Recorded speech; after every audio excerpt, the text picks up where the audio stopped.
Ellos rieron en su cara. Ellos la llamaron basura.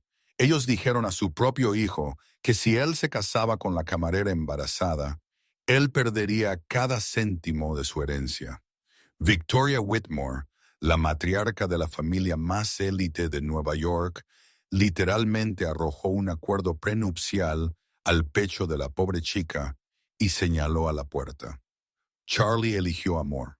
Él salió, dejando miles de millones atrás para vivir en un apartamento estudio con su esposa, Morgan. Pero los Whitmore cometieron un error fatal. Ellos no revisaron el certificado de nacimiento de Morgan.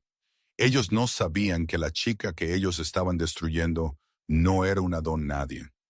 Ella estaba escondiendo un apellido que podía comprar y vender todo el imperio Whitmore antes del desayuno. Y cuando la verdad finalmente llegó a los titulares, no fue solo venganza, fue una masacre. La invitación había llegado en cartulina gruesa, color crema, grabada con pan de oro. No era solo una invitación a cenar.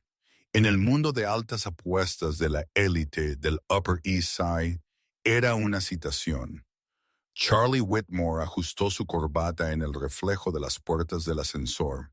Él estaba sudando a pesar del aire acondicionado fresco del vestíbulo del ático. A su lado estaba Morgan. Ella lucía radiante en un simple vestido azul marino que había comprado listo para usar en Macy's por $80. Ella estaba frotando su pulgar nerviosamente contra la correa de su bolso. Ella estaba embarazada de 3 meses, aunque apenas se notaba. Ellos van a odiarme, Morgan susurró, su voz temblando ligeramente. Charlie tomó su mano, apretándola fuerte. Ellos no tienen que gustarte, Morgan. Ellos solo tienen que respetar que eres mi esposa. Y una vez que ellos sepan sobre el bebé, mi madre ama la idea de un legado más que nada, estará bien. Charlie se estaba mintiendo a sí mismo. Él sabía exactamente quiénes eran sus padres. Rowan y Victoria Whitmore no eran solo ricos. Ellos eran institucionales de dinero antiguo.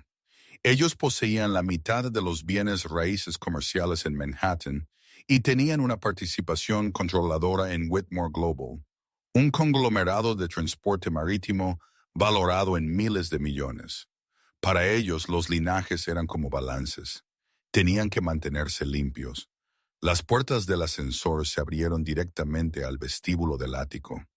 El aire olía a lirios caros y cera para pisos. Un mayordomo tomó sus abrigos sin decir una palabra. Victoria Whitmore estaba esperando en el salón sosteniendo una copa de Chardonnay como si fuera un arma. Ella no abrazó a su hijo. Ella no sonrió. Sus ojos inmediatamente se dirigieron a Morgan, escaneándola desde sus tacones sensatos hasta sus pendientes baratos. Era una mirada de disección clínica. Así que Victoria, dijo su voz como hielo al romperse. Esta es la situación, esta es Morgan. Charlie dijo, su voz firme. Mi esposa, esposa. Rowan Whitmore entró en la habitación, un cigarro en mano. Él era un hombre grande que ocupaba espacio agresivamente. Una firma en la corte no hace una esposa en esta familia, Charlie. Hace una carga. La cena fue una clase magistral en guerra psicológica.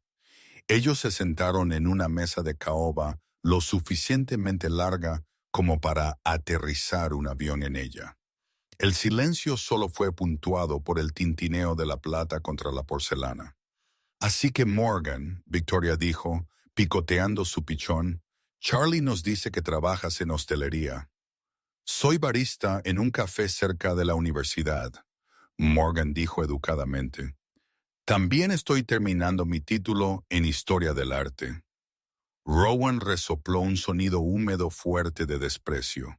Historia del Arte. Fantástico.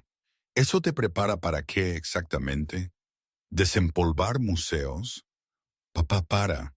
Charlie advirtió. Solo estoy siendo práctico, hijo. Rowan dijo, inclinándose hacia adelante.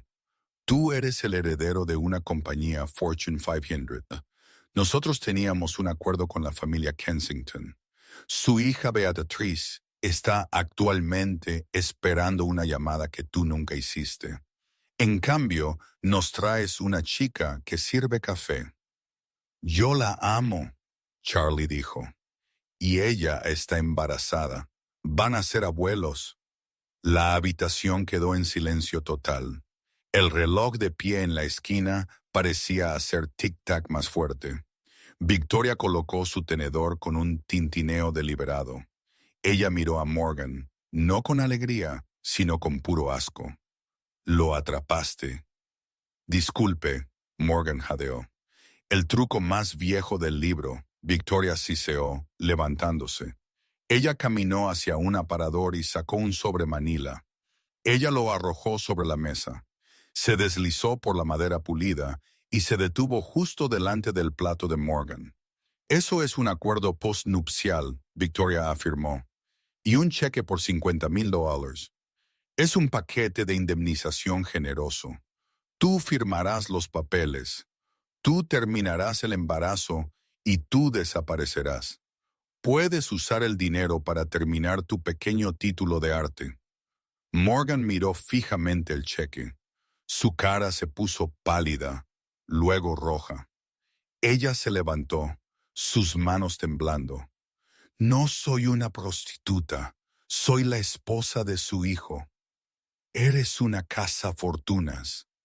Rowan rugió, golpeando su puño en la mesa. Mírate, no tienes nada. Vienes de la nada. ¿Crees que puedes entrar bailando a la dinastía Whitmore con un bastardo en tu vientre y tomar asiento en la mesa? Charlie se levantó, tirando su silla. Eso es suficiente. Nos vamos. Si cruzas esa puerta, Rowan dijo, su voz cayendo a un gruñido peligroso, dejas todo, el fondo fiduciario, el apartamento, las tarjetas, el coche. Serás desheredado, Charlie, completamente. No serás más que un obrero común. Charlie miró a su padre, luego a su madre, quien lo estaba mirando con fría indiferencia. Luego miró a Morgan, quien estaba conteniendo las lágrimas, humillada y temblando. Quédate el dinero, Charlie dijo. Él tomó la mano de Morgan. Preferiría morir de hambre que convertirme en ustedes. Ellos salieron. Mientras las puertas del ascensor se cerraban, ellos oyeron la risa de Victoria. Era un sonido agudo y ladrante. «Él volverá en una semana», ella gritó. Cuando la pequeña camarera hambrienta se dé cuenta de que está arruinado, que ella lo dejará. La predicción de Victoria Whitmore fue errónea. Morgan no se fue, pero la parte de morir de hambre no estaba lejos. La realidad de ser desheredado golpeó a Charlie como un tren de carga.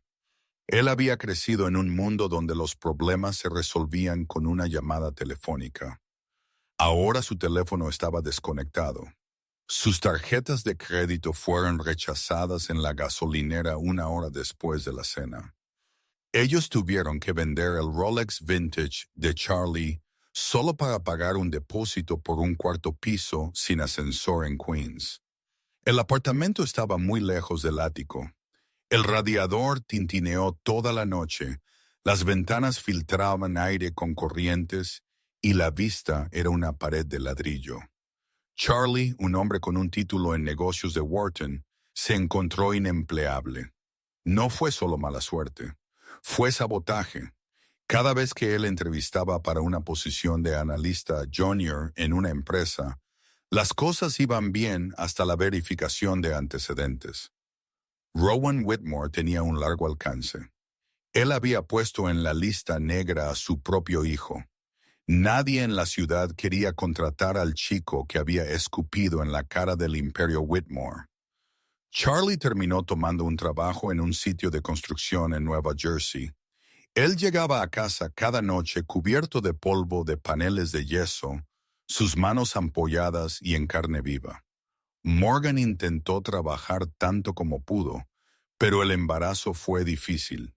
Su presión arterial era peligrosamente alta. Preeclampsia, los doctores advirtieron.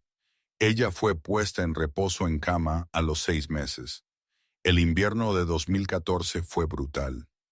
Tenemos que pagar la factura de la calefacción, Charlie, Morgan dijo.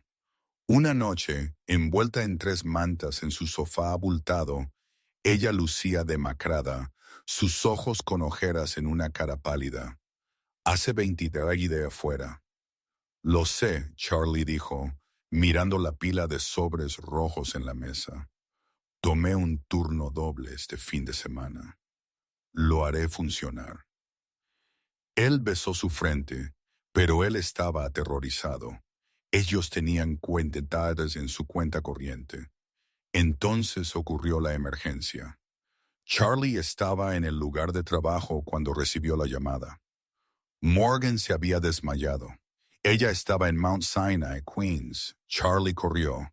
Él no esperó el autobús.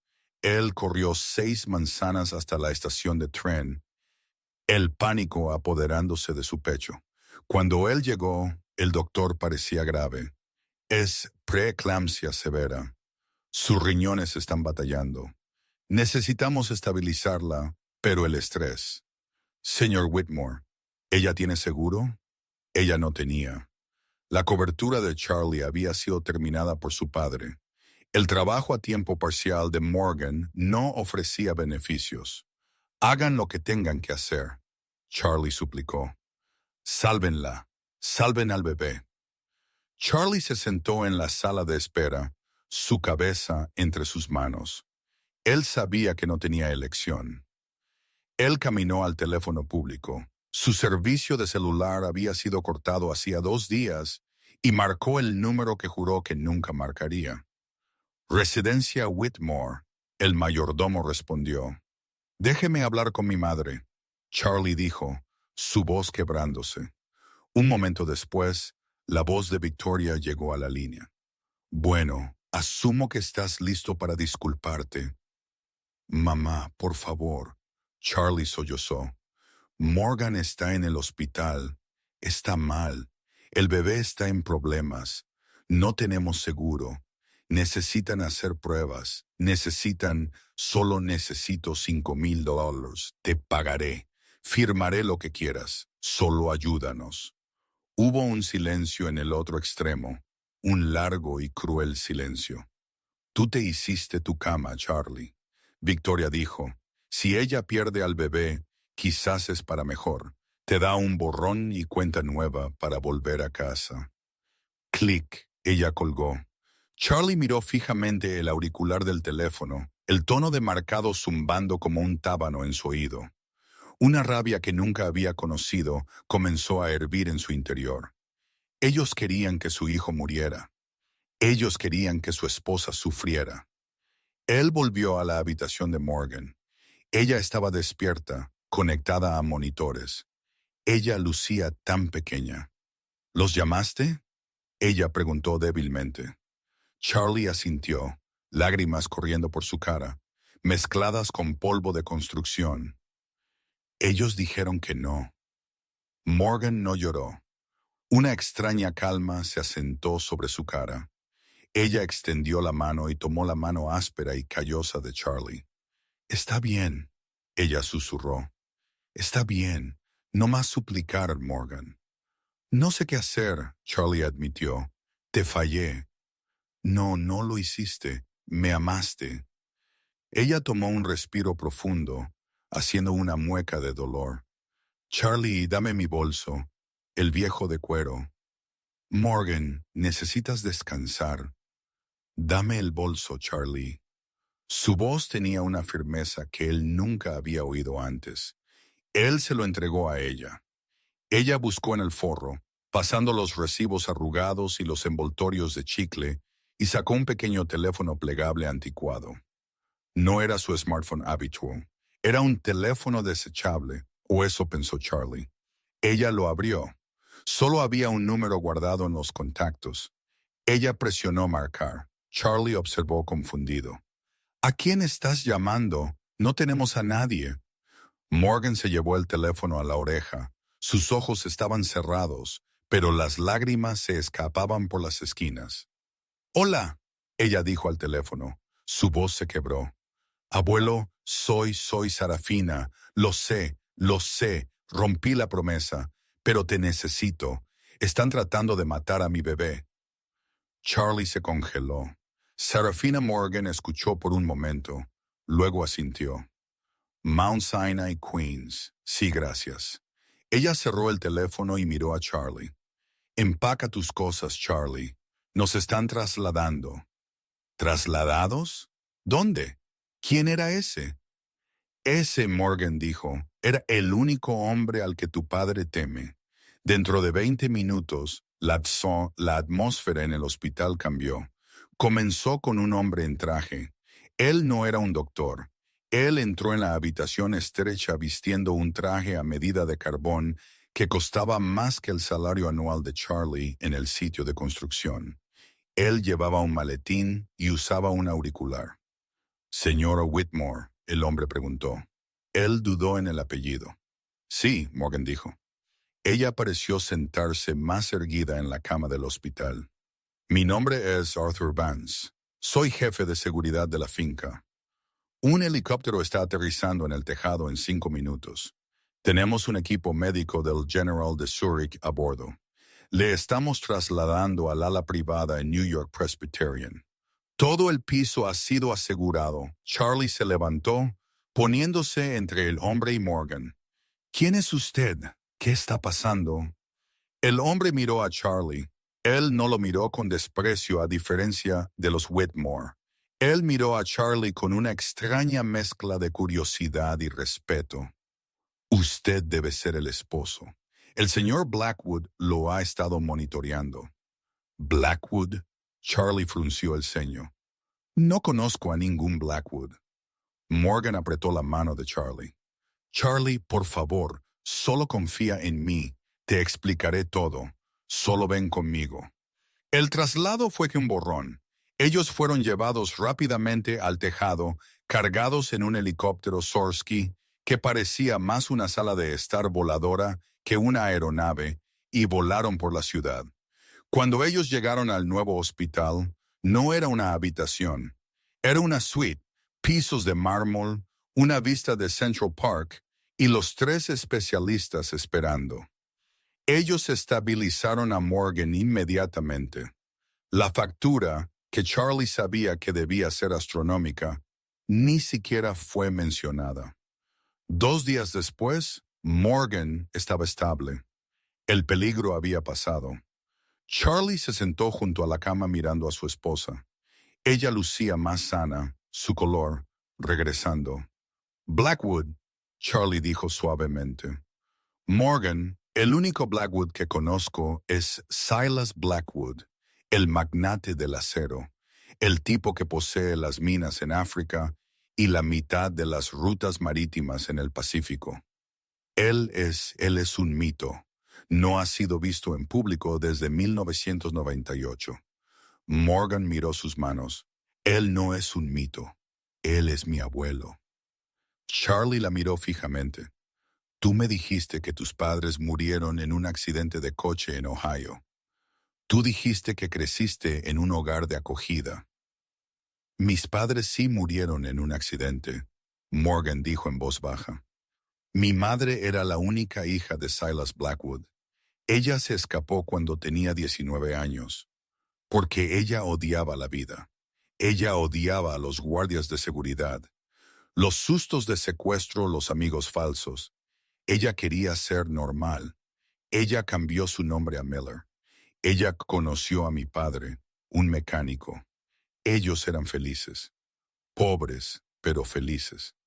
Ella miró a Charlie, sus ojos suplicando comprensión. «Cuando ellos murieron, mi abuelo me encontró. Yo tenía 6. Él quiso llevarme de vuelta a la finca en Ginebra para criarme como la heredera. Yo viví allí por 10 años. Fue una jaula de oro. Charlie, yo lo tenía todo, pero no tenía nada. A los 16 me escapé justo como mi mamá. Quería ver si podía valerme por mí misma. Quería saber si alguien podía amarme por mí, no por el fideicomiso Blackwood. Ella extendió la mano y tocó la cara de Charlie, y lo encontré. Tú renunciaste a miles de millones por una camarera, Charlie. Tú lo demostraste. Pasaste una prueba que ni siquiera sabía que estaba dando. Charlie estaba tambaleándose. Su esposa no era solo rica. Los Whitmore eran millonarios, quizás multimillonarios de bajo nivel. Silas Blackwood era un poder soberano. Él era el tipo de dinero que controlaba gobiernos. ¿Él sabe de nosotros? Charlie preguntó. Él lo sabe todo, Morgan dijo. Él ha estado observando y él está muy enojado por cómo tus padres nos trataron. Justo entonces la puerta de la suite se abrió. Un hombre viejo entró. Él estaba en una silla de ruedas, empujándose con sorprendente fuerza. Él tenía una mata de pelo blanco y ojos que parecían pedernal pulido. Él llevaba un cardigan que parecía centenario. Silas Blackwood. Él se movió en su silla de ruedas al lado de la cama. Él miró a Morgan y su cara dura se suavizó. Te pareces a tu madre, Sarafina. Hola, abuelo. Morgan susurró. Silas volvió su mirada hacia Charlie. Fue una inspección aterradora. Charlie sintió como si estuviera siendo radiografiado. Tú, Silas gruñó, tú eres el chico que le dijo a Rowan Whitmore que se fuera al infierno. Sí, señor, Charlie dijo de pie. Silas lo miró fijamente por un largo momento, luego lentamente una sonrisa se extendió por su cara. Bien, nunca me gustó Rowan, trajes baratos, moral más barata. Silas golpeó el brazo de su silla de ruedas. Tengo una proposición. Mi nieta va a tener este bebé en paz, pero el mundo necesita saber quién es ella, y a los Whitmore necesitan que se les enseñe una lección de humildad. ¿Estás dentro? Charlie pensó en su madre, riendo mientras ellos salían del ático. Él pensó en el tono demarcado cuando suplicó por la vida de su esposa. Estoy dentro, Charlie dijo. Silas asintió al abogado, Arthur Vance.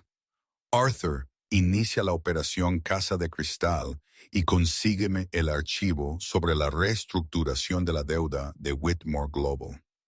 Arthur sonrió, una sonrisa de tiburón. Ya hecho, señor.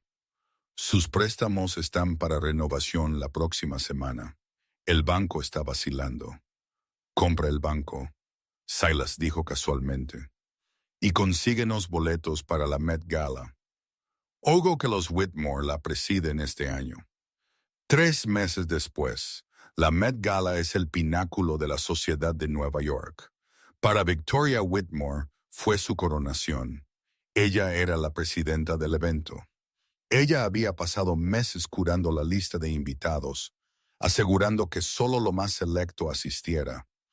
Ella estaba en la cima de las famosas escaleras, vistiendo un vestido Dior hecho a medida flanqueada por Rowan. Ellos parecían realeza. Esto es un triunfo, Victoria, Rowan murmuró, saludando a la prensa. Las acciones han subido 2 puntos. Todos están aquí. No todos, Victoria dijo, escaneando la multitud. No veo al senador. Pero generalmente ella estaba complacida. Ella había borrado con éxito a Charlie de la narrativa. Cuando la gente preguntaba, ella simplemente decía que él estaba tomando un sabático en Europa. De repente, un silencio cayó sobre la alfombra roja. Comenzó a nivel de calle y se extendió por las escaleras como una ola. Las cámaras parpadeantes, usualmente una constante tormenta estroboscópica, se detuvieron por una fracción de segundo, luego estallaron con 10 veces la intensidad. Una limusina se había detenido, no una limusina estándar, sino un Rolls-Royce Phantom 6 Vintage negro azabache con el escudo de la familia Blackwood en la puerta. ¿Quién es ese? Rowan entrecerró los ojos. Ese escudo de una oreja, ¿no es eso? La puerta se abrió. Silas Blackwood no salió. En cambio, un joven salió. Era Charlie, pero no el Charlie, y las botas de trabajo polvorientas. Él llevaba un smoking que le quedaba como una segunda piel, hecho a medida en Savile Row. Él lucía más fuerte, más ancho, más confiado. Él metió una mano de vuelta en el coche. Morgan salió. Se oyeron jadeos de la multitud. Morgan estaba muy embarazada, radiante, vistiendo un vestido de terciopelo azul medianoche que brillaba como el cielo nocturno. Alrededor de su cuello estaba la estrella del este, un collar de diamantes que no había sido visto desde una subasta en 1982, donde se vendió por 40 millones. Ellos subieron las escaleras. La prensa estaba gritando, «¡Charlie! ¡Charlie! ¿Esa es tu esposa? ¿Quién la está vistiendo?» Victoria Whitmore sintió cómo la sangre se le escurría de la cara. Ella agarró el brazo de Rowan. «¿Qué están haciendo aquí? ¡Seguridad! ¡Sáquenlos!» Ella bajó unos escalones para interceptarlos, bloqueando su camino antes de que pudieran llegar a las puertas de entrada. «Tienes algo de descaro». Victoria siseó su voz baja para que las cámaras no captaran el veneno. «Interrumpiendo mi evento en ropa alquilada. Eres una vergüenza. Date la vuelta y vete antes de que te haga arrestar por allanamiento». Charlie miró a su madre. Él ya no parecía enojado. Él parecía compasivo. «No estamos interrumpiendo, madre», Charlie dijo con calma. «Fuimos invitados». «¿Por quién?», Rowan se burló. «Yo soy dueño de esta junta». De hecho, una voz profunda resonó detrás de ellos. Arthur Vance, el abogado, se acercó. «Señor y señora Whitmore, ustedes están presidiendo el evento». «Sí, pero el evento está patrocinado por la Fundación Blackwood». «Blackwood», Victoria titubeó. «Silas Blackwood es un recluso. Está muerto que yo sepa». «Él está muy vivo», Arthur dijo, y él deseaba que su nieta asistiera a su primera función pública. «¿Nieta?» Victoria miró a su alrededor, confundida. «¿De qué estás hablando?» Charlie sonrió. Él tomó la mano de Morgan y la levantó. «Mamá, papá, ¿recuerdan a Morgan? La llamaron una don nadie. Me gustaría volver a presentársela». Charlie miró directamente a las lentes de las cámaras que estaban haciendo zoom. «Esta es Morgan Sarafina Blackwood, así que el aire es al imperio industrial Blackwood y la madre de su futuro nieto». El silencio que siguió fue más fuerte que un disparo. Victoria miró a Morgan. Ella miró el collar, que valía más que el ático Whitmore. Ella miró el acero en los ojos de Morgan. «Blackwood», Rowan se ahogó. El proveedor de acero, nuestro mayor acreedor». «El mismo», Morgan dijo. Su voz ya no era el susurro tímido de la chica de la cafetería. Era la voz de una mujer que era dueña del suelo que pisaba. «Y a partir de esta mañana, la compañía de mi abuelo ha adquirido el banco que posee la deuda de Whitmore Global». Morgan se inclinó cerca de Victoria, tanto que sus narices casi se tocaron. La mañana después de la Met Gala, el mundo había cambiado para la familia Whitmore. No fueron solo los titulares, aunque esos fueron brutales. El New York Post publicó una foto de primera plana de la cara impactada de Victoria junto a una Morgan radiante, con el titular «Latigazo Whitmore, la barista multimillonaria». Twitter estaba en tendencia con #Team Morgan y #Bruja Malvada de Wall Street, pero para Rowan y Victoria, el daño real no estaba en las redes sociales, estaba en el balance. A las 8:00 a.m. en punto, Rowan Whitmore llegó a la sede de Whitmore Global en Midtown Manhattan. Usualmente, los guardias del vestíbulo lo saludarían. Hoy, ellos miraron sus zapatos.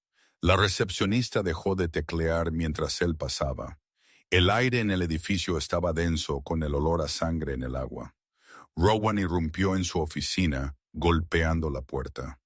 «Consíganme legal», él ladró a su asistente, «y pongan a mi hijo al teléfono ahora».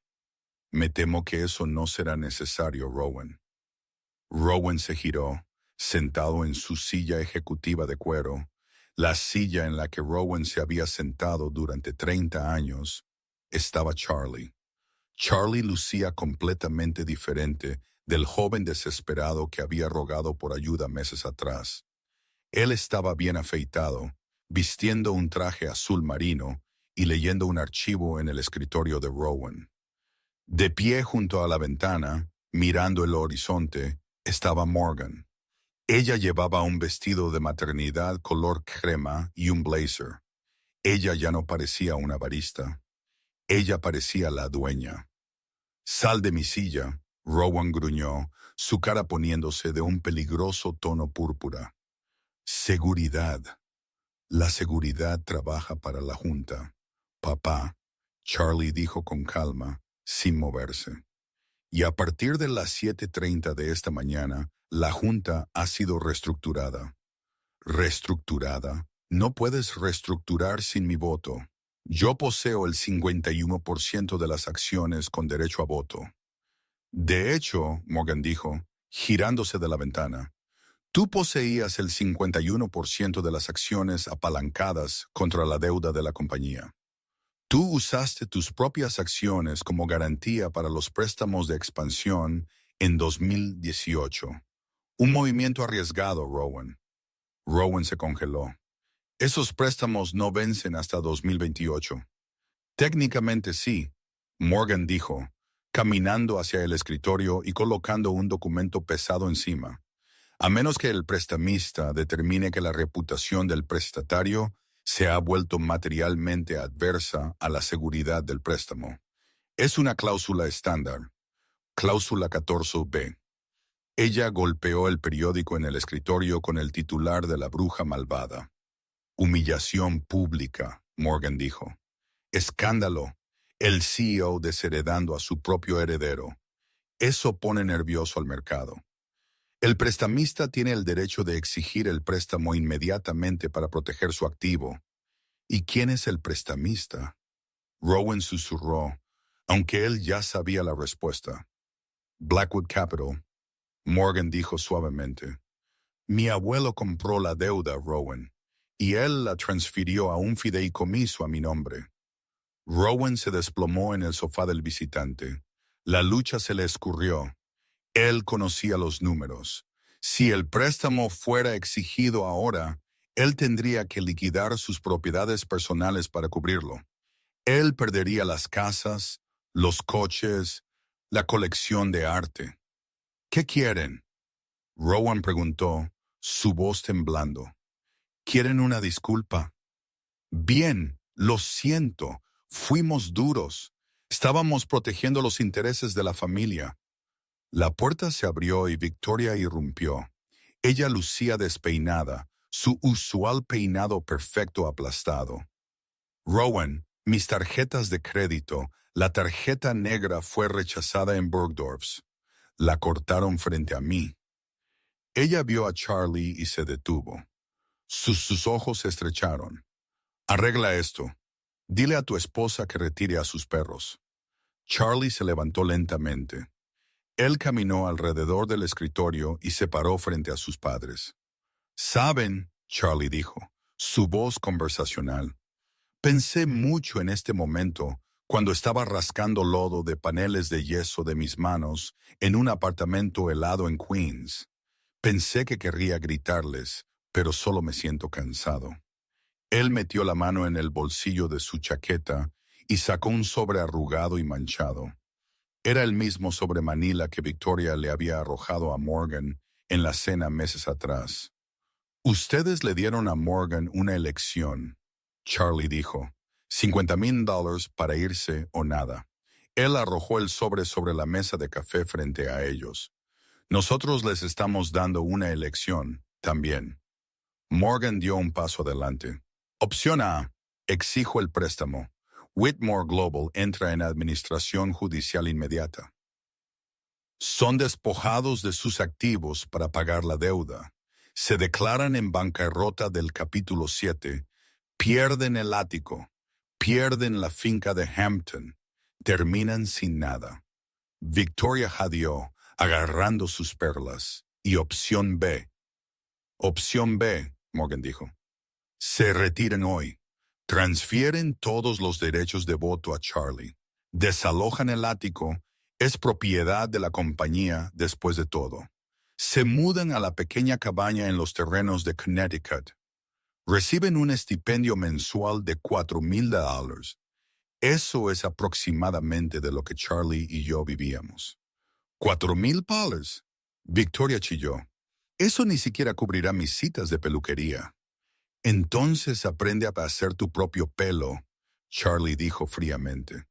Morgan aprendió a vivir de fideos ramen mientras estaba embarazada porque ustedes nos cortaron. Ustedes pueden aprender a presupuestar. Esto es una locura, Rowan escupió. Nosotros somos tus padres. No, Charlie corrigió. Ustedes son mis predecesores biológicos. Los padres no dejan que su nieto casi muera para enseñar una lección. Charlie miró su reloj. Tienen 5 minutos para decidir. Después de eso, Arthur Sterling, nuestro abogado, presentará los papeles de ejecución hipotecaria. Rowan miró a Victoria. Él miró la oficina de lujo que definía su existencia. Luego miró el puro poder financiero de pie frente a él. Él se dio cuenta con un horror que se hundía de que Morgan no estaba faroleando. Ella tenía la implacabilidad Blackwood en su sangre. ¿Dónde está el bolígrafo? Rowan susurró. La transición de poder no fue solo una maniobra legal. Fue un desalojo. Y fue brutal. Para cuando la tinta estuvo seca en los papeles de adquisición, los cerrajeros ya estaban taladrando las puertas de caoba del ático de la Quinta Avenida. Estos no eran los educados transportistas de guantes blancos que Victoria Whitmore estaba acostumbrada a comandar. Estos eran agentes de ejecución hipotecaria, hombres con botas gruesas y chalecos reflectantes, que manejaban reliquias invaluables con la indiferencia de los recolectores de basura. Victoria estaba en el centro del vestíbulo, el suelo de mármol frío bajo sus pies. Ella estaba observando su vida siendo desmantelada artículo por artículo. Cuidado con eso, ella espetó su voz chillona mientras un trabajador envolvía un jarrón de la dinastía Ming en papel de embalaje marrón. Ese jarrón ha estado en la familia Whitmore por 3 generaciones. El trabajador ni siquiera miró hacia arriba. Él pegó una pegatina naranja neón en el lado de la porcelana. Etiqueta de inventario 409B. Propiedad de Whitmore Global Corporate Art Reserve. Se queda con la compañía, señora. Se queda. Victoria jadeó, agarrándose el pecho. Pero coincide con las cortinas. Las cortinas se quedan, también, el hombre dijo rotundamente. Victoria miró a su alrededor salvajemente. Todo estaba siendo etiquetado. El gran piano, el servicio de plata, las alfombras persas. Ella se dio cuenta con una sensación de hundimiento enfermiza de que en realidad no había poseído nada. La compañía era dueña de todo, y ahora la compañía pertenecía a la chica a la que ella había llamado una donadie. 10 minutos después, ella estaba de pie en el bordillo de la Quinta Avenida. Estaba lloviendo una llovizna fría y punzante que aplastaba su peinado usualmente perfecto contra su cráneo. 2 maletas estaban en los charcos a sus pies. Rowan estaba de pie junto a ella, luciendo como un hombre que había sido vaciado. Él estaba torpemente con su smartphone, maldiciendo por lo bajo mientras las gotas de lluvia golpeaban la pantalla. No puedo, no sé cómo usar esta aplicación, él murmuró, tratando de llamar a un Uber. Por 40 años un coche de ciudad negro había estado esperándolo cada vez que él salía. Ahora el bordillo estaba vacío. Ellos fueron exiliados a la casa del cuidador en la antigua finca de la familia en Connecticut.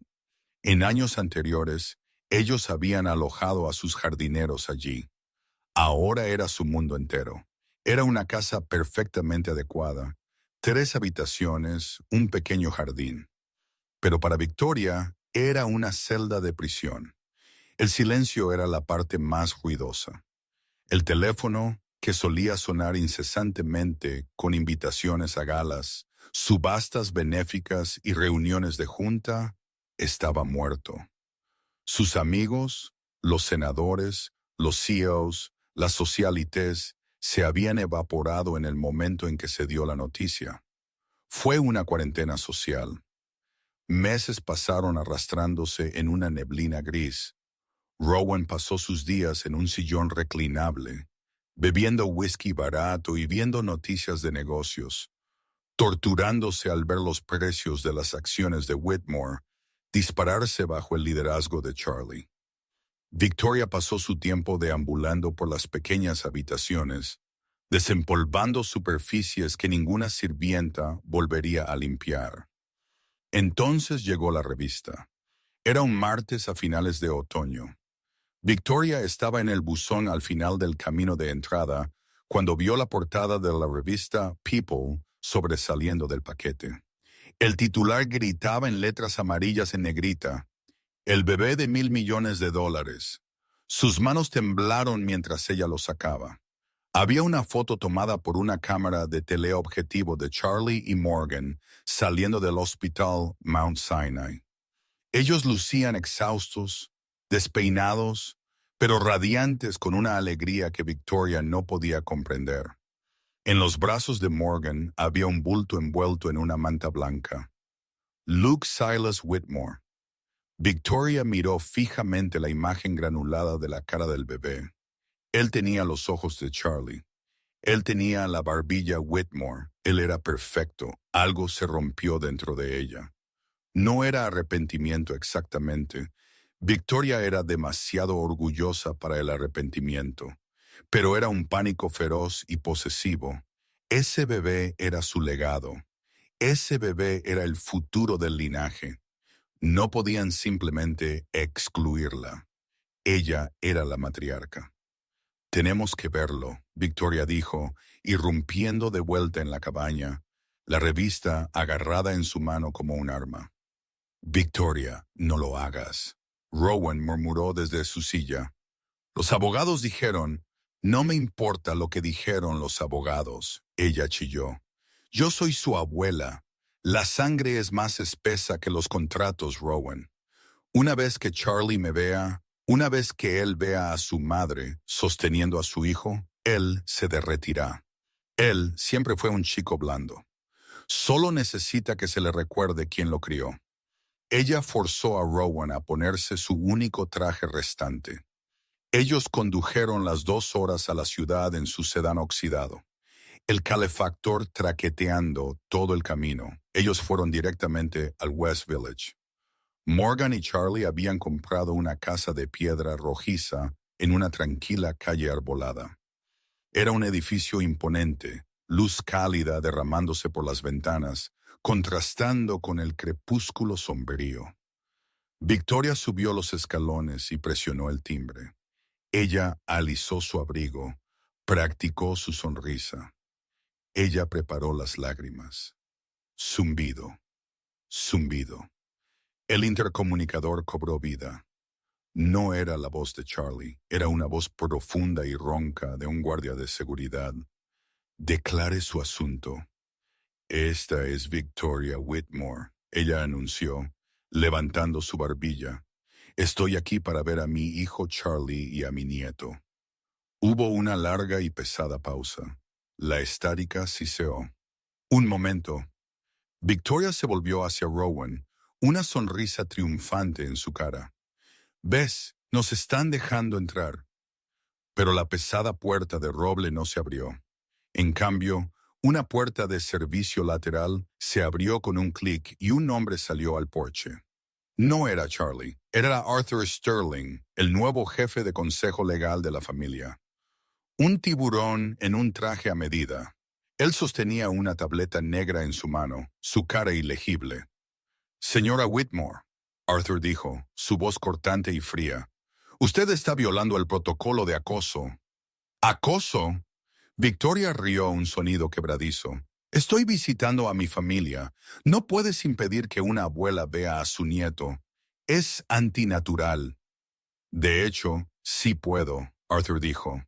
Él bajó un escalón, poniéndolo a la altura de sus ojos con ella. Y el estado de Nueva York está de acuerdo conmigo.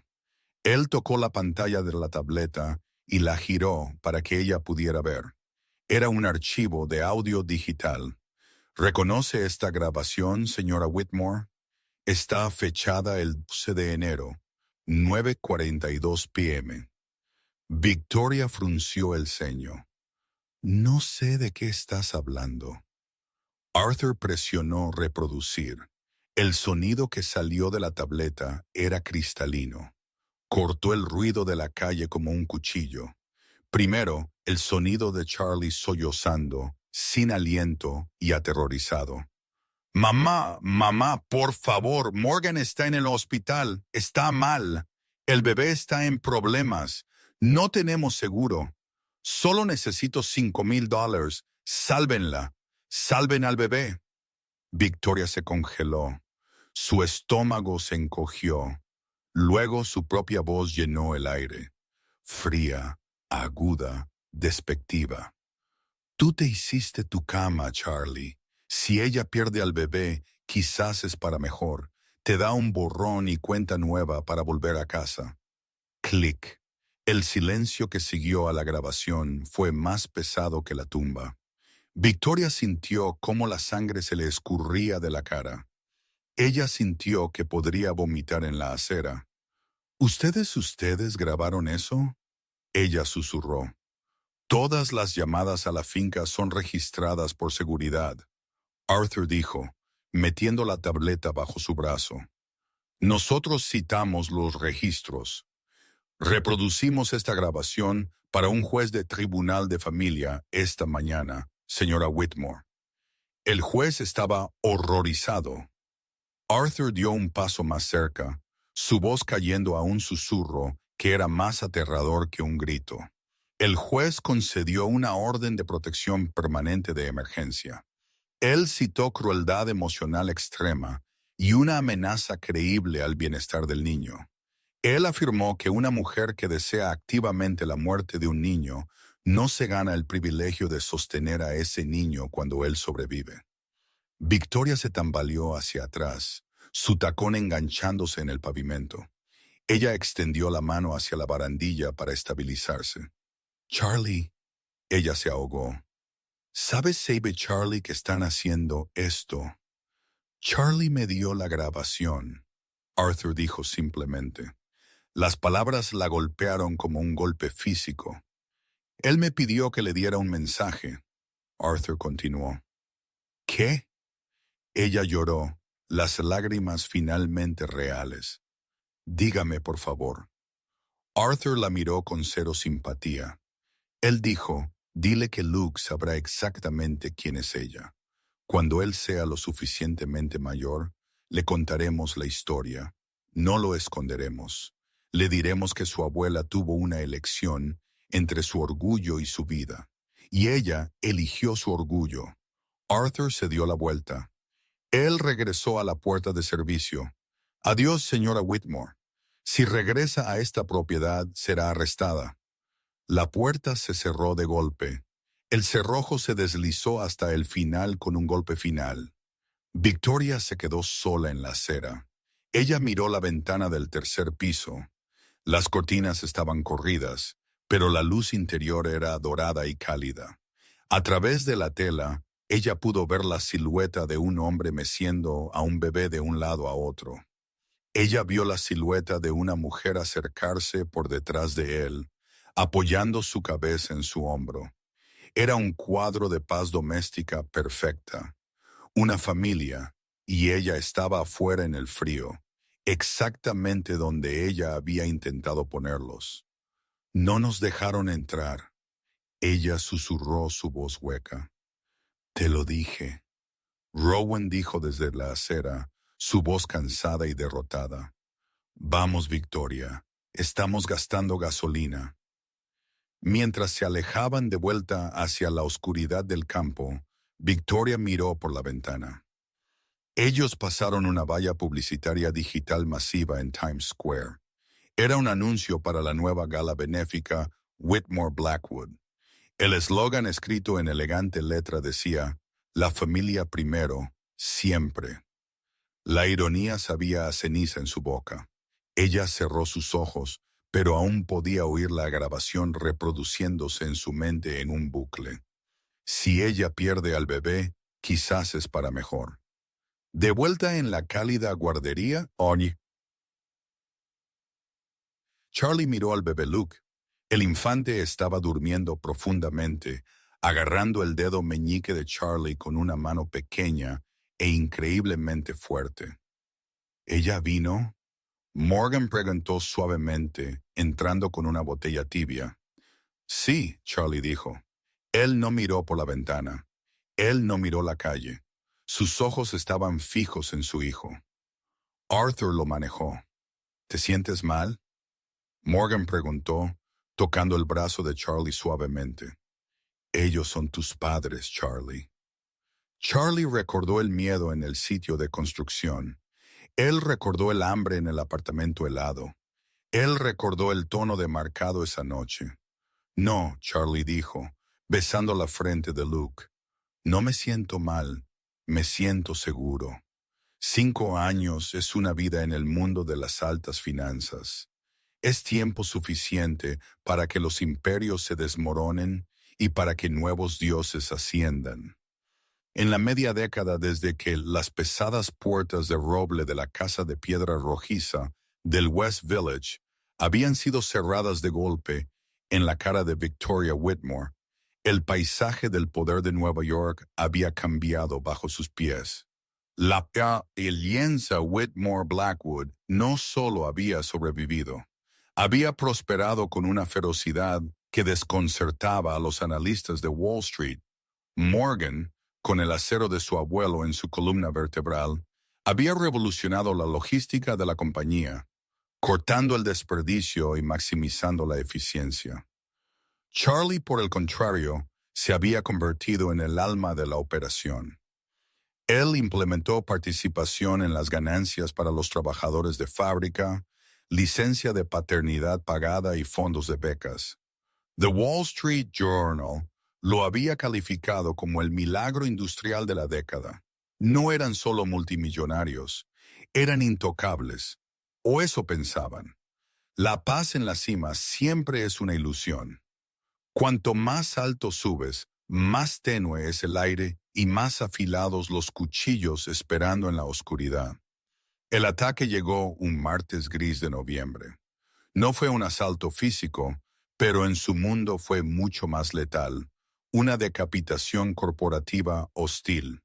El grupo Kensington, liderado por el padre de Beatrice, la mujer con la que Charlie se había negado a casarse años atrás, lanzó una oferta sorpresa para tragar Whitmore Global entero.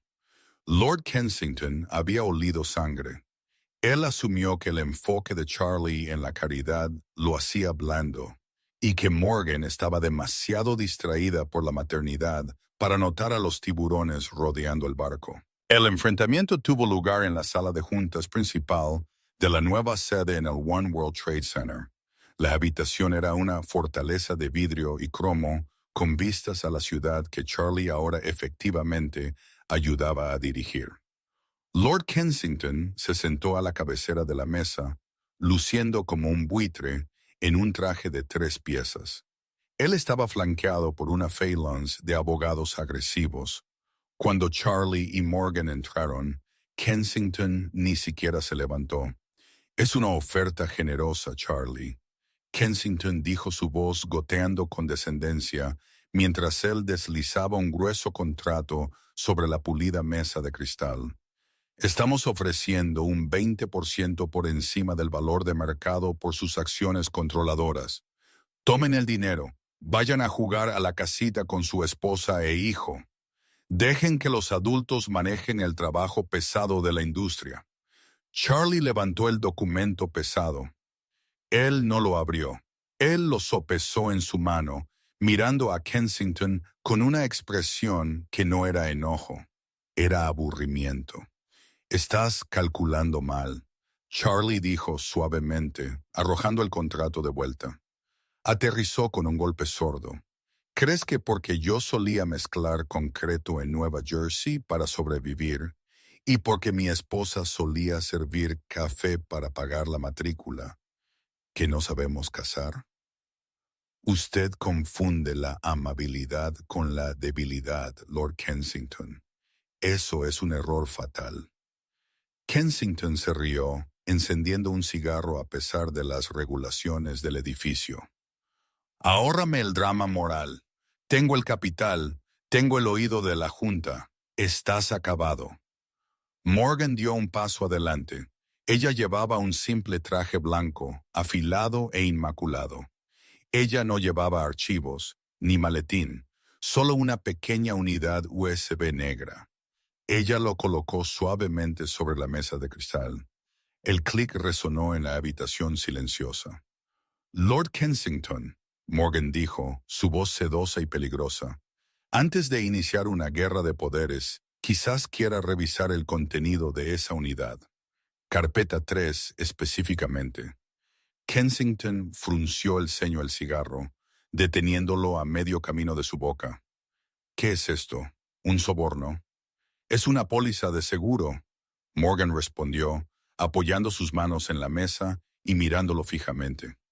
Contiene los informes de impacto ambiental no redactados de sus minas de litio en Nevada. Los informes que pagó 2 millones para enterrar en 2019. Los que prueban que ha estado filtrando arsénico conscientemente al agua subterránea local durante 3 años para ahorrar en costos de filtración. El color se escurrió de la cara de Kensington tan rápido que parecía un cadáver. Eso es información privilegiada en datos internos que es imposible de obtener.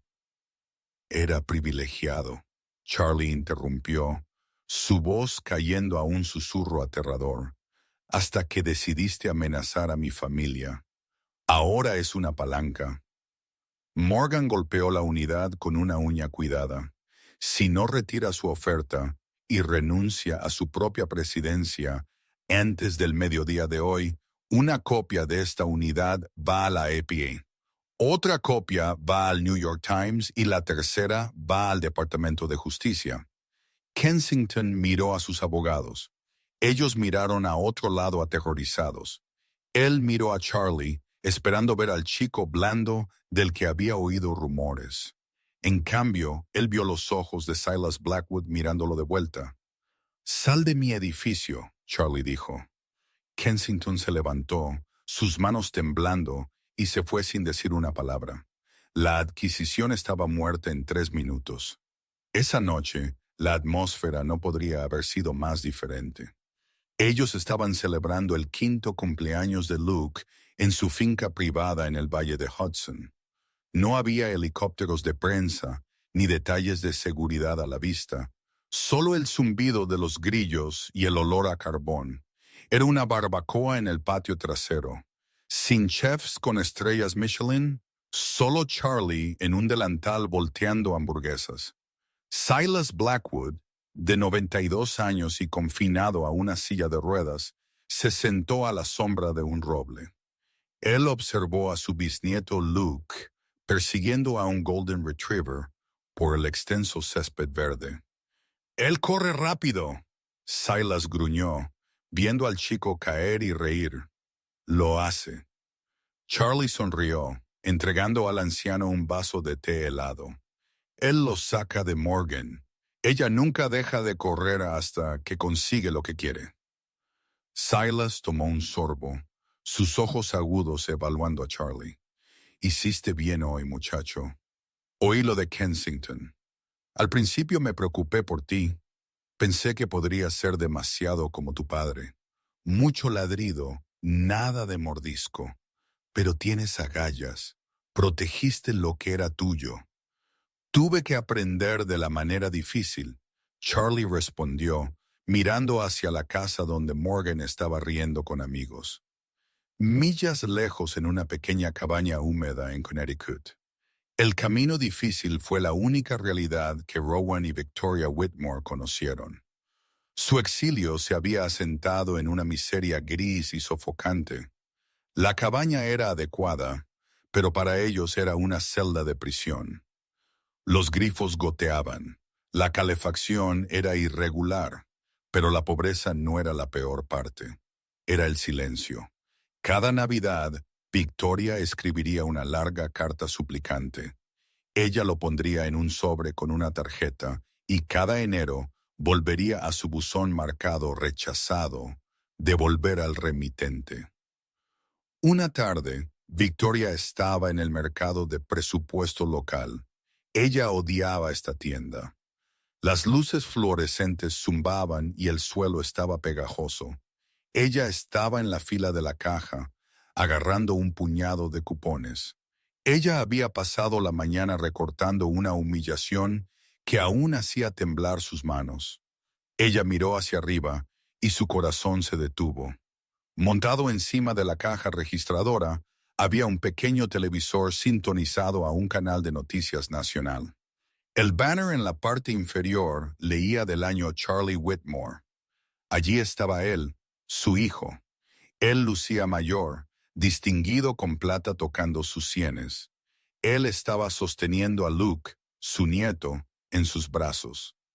Morgan estaba de pie junto a ellos, cortando la cinta de una nueva ala de cáncer pediátrico que ellos habían financiado por completo. Ellos parecían realeza. No la realeza fría y rígida de la dinastía Whitmore, sino algo más cálido, algo real.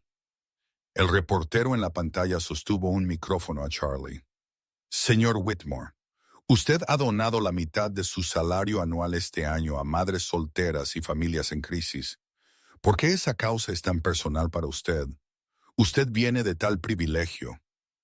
Victoria contuvo el aliento. La cajera estaba pitando sus artículos, pero ella no podía oírlo. En la pantalla, Charlie miró directamente a la lente de la cámara. Por un segundo fugaz y agonizante, Victoria sintió como si él la estuviera mirando directamente a ella, de pie allí en su abrigo gastado. No vengo del privilegio, Charlie dijo, su voz firme. Sé lo que es no tener nada, sé lo que es tener frío, y sé que la familia no se trata de quién tiene tu sangre en sus venas, se trata de quién está a tu lado cuando el mundo te da la espalda. Él acercó a Luke, besando la cabeza del niño. Quiero que mi hijo sepa que la amabilidad es la única moneda que realmente importa. El dinero puede perderse, los títulos pueden ser despojados, pero cómo tratas a la gente, ese es tu legado. Victoria miró fijamente la pantalla. Ella vio la forma en que Luke abrazó a su padre, un agarre feroz y confiado. Ella se dio cuenta de que no conocía el sonido de la voz de su nieto. Ella no conocía su color favorito. Ella no sabía si le gustaban los dinosaurios o los coches.